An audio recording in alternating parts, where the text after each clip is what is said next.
Hello, everyone. I'm Ryan Herzog, the founder and president of B&R Computers.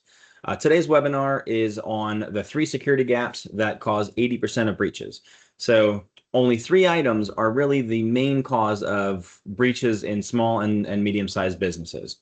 So today we're going to explore those and hopefully make everybody a little more informed and better protecting their own businesses.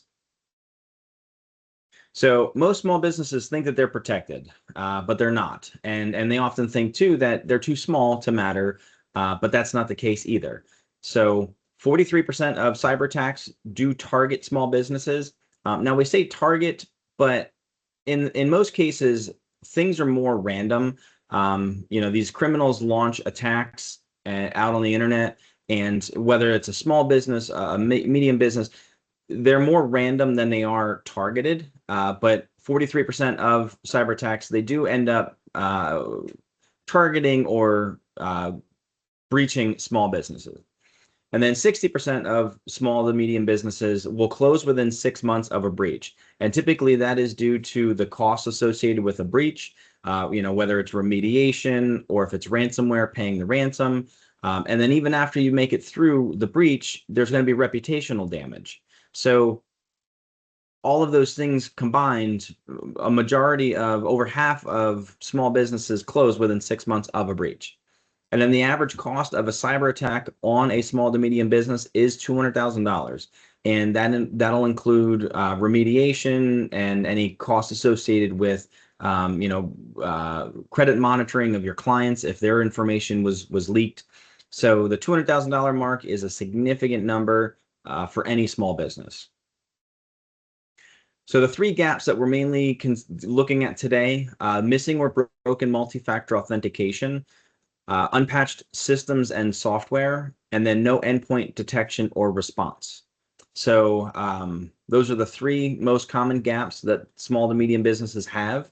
So we're going to dig into those a little bit more today and hopefully, again, inform the listeners. So gap 1 is the missing or broken multi-factor authentication. So 61% of all breaches, they do involve stolen or compromised credentials. Now, whether that's information that was leaked on the dark web, or if it was a malware attack on a particular business and they got the credentials that way. So a leaked password plus no multi-factor does mean that the doors are wide open for attackers. If they've got your email password or your username and password for an account, they can get right in with if you don't have multi-factor enabled. So common mistakes is when businesses have multi-factor on their email only. If they don't have multi-factor on their VPN or their main business apps that they use, or admin accounts, their administrative accounts for their different pieces of software. So multi-factor must be on all critical accounts. Weak multi-factor authentication. So if you get a text codes can be intercepted. The more safe methods are using like an authenticator app to do the multi-factor authentication. And then if employees are bypassing multi-factor for convenience, so some people consider multi-factor to be an inconvenience, that extra step adds a couple of seconds, so they will just not enable multi-factor on their accounts. And that is a huge problem. That the few seconds that it takes you to do the multi-factor authentication method is protecting that business more than anybody realizes. So the fix is multi-factor on every application, every user, no exceptions. Every app that holds data, especially customer data, should be multi-factor enabled. Every user, including administrators, should have multi-factor enabled. The Authenticator app, as I mentioned, Authenticator app is the preferred method over text messaging or SMS. It's a much more secure method. And then enforcing with conditional access policies. So, if there's certain people that need access to certain things, they should only have access to this information when they need it. And then, when they don't need that information, their access should be limited. So ask yourself this: can your team log into any accounts, websites, anything like that with just a password? Because if so, that's a problem. Gap number 2, so unpatched systems and software. 60% of breaches are linked to vulnerability where a patch already exists. So attackers are actively scanning for unpatched systems, and as I mentioned, things are automated and they're very quick. So they're these vulnerabilities that are discovered, the criminals will put out some sort of software, or they'll put out an attack on the internet, and any systems that don't have these particular patches installed will become a victim. So what businesses often miss is third-party apps. So they think about Windows updates or Mac OS updates and making sure that the operating system is up to date. But programs like Chrome, Adobe, Zoom, QuickBooks, your critical business apps often have updates that happen usually on at least a monthly or every other month basis. Network gear. So if you've got firewalls, routers, switches, those all have some sort of firmware or operating software as well. And those need to be updated just as often as a computer. So, and they're just as critical, because if you've got a firewall protecting your network and there's a vulnerability found, but the patch is not installed, that firewall is facing the internet. That is a very quick way for criminals to get right into your network. And then servers with outdated OS versions. So on this day, 2026, anything older than, I would say, server, within the Microsoft server within the last 5 to 7 years, anything older than that should really be retired at this point. So the fixes for that is automated patch management with monthly compliance reporting. So what that means is you're covering the operating system and third-party apps with automated patching. Your patches are tested before deployment. So, there's oftentimes a new patch, a new software update could cause more trouble than harm, than good. So it's often good to have a test environment or a test computer to install these on first. And then a written monthly compliance report. So writing down, these patches were installed and everything's up to date. And then network device firmware must be included in this rotation because, as I said, network devices, network equipment, they are just as important to update as computers. So on this gap, ask yourself this: when did your IT last give you a written patch compliance report? Because if they're the ones handling the patch management, they should be providing some sort of report that they're doing the job that they say that they're doing. Gap number 3. No endpoint detection and response. So the average attacker will sit in a network for 21 days before detection. So think about that. From the time an attacker gets into the network until someone realizes that something is wrong is typically up to 3 weeks. So traditional antivirus will catch known threats, but endpoint detection and response software catches behavior, stopping attacks in progress. So, think about the most severe scenario. Ransomware. If ransomware gets into your network and starts encrypting your computers, the EDR software will catch that behavior and say this is behavior of ransomware, and it will quarantine and stop that in its tracks. Whereas traditional antivirus will not. It'll just keep doing what it was, and you'll end up with encrypted computers. So what is the difference between antivirus and endpoint detection and response? So legacy antivirus is signature based. So when the company puts out an update, that is the point in time that your software is up to date. So if they put a patch out this morning at 8 a.m.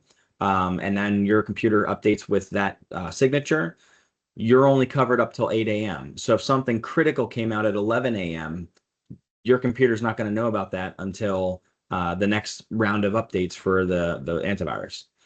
And then it often, again, misses new or unknown threats. So if the signature was put out, the updates, and a threat comes out in the hours following, it's very likely that your antivirus is not going to know about it. And then it doesn't have behavioral monitoring. So what that is it goes back to the ransomware. So behavioral monitoring is if something acts a certain way on my computers, it's likely a problem. Traditional antivirus does not recognize that. And then there's no active response. So again, if something were to happen that's behavioral in nature, or it's a new threat, it's not going to actively respond to that threat. And then on the flip side, endpoint detection and response. So this is what every business should be running. It has behavioral detection, so it'll catch unknown threats.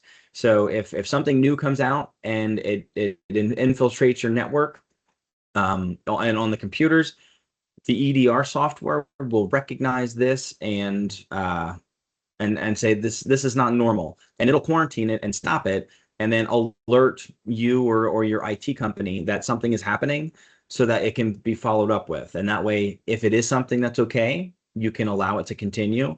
Or if it is something that was bad or malicious in nature, you can handle it that way as well. And then EDR also does real-time threat hunting. So, if something were to happen right this split second, the EDR would be on top of it. And then automatic threat isolation. So again, with my examples, if there's an issue that's happening or a ransomware attack, it will isolate that and quarantine it and alert somebody to have the follow-up, who needs to follow up with it, what's going on. And then this is also 24/7 monitoring and alerting. So most IT businesses that are offering this to their clients, it is 24/7. So a lot of times when an attacker is in a network for a couple of days, couple of weeks, as the 21 days typically, they will often launch their attack early morning hours when they know that the office, no one's there, everyone's home sleeping.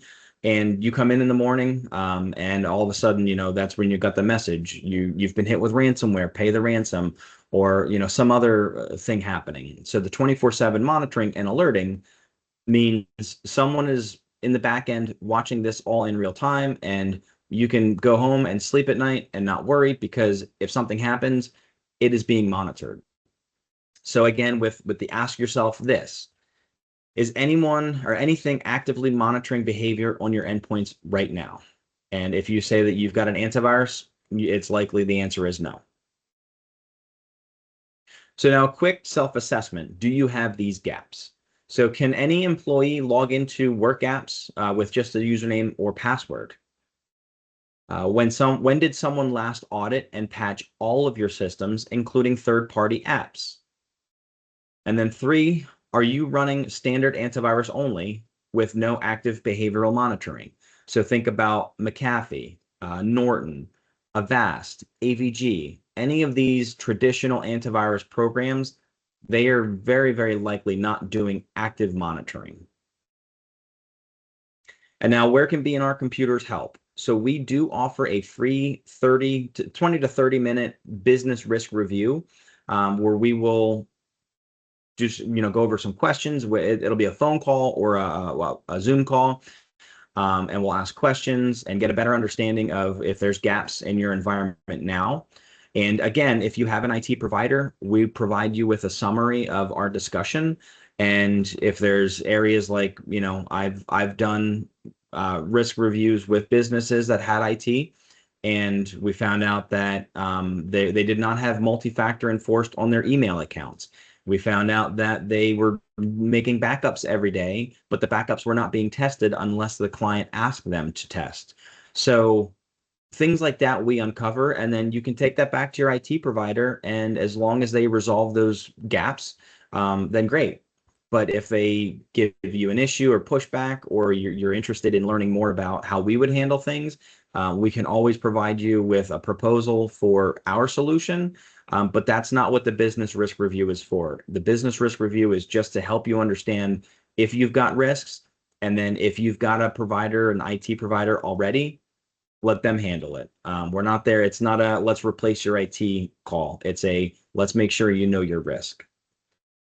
So if you have any other questions or you want to learn more, always, feel free to reach out.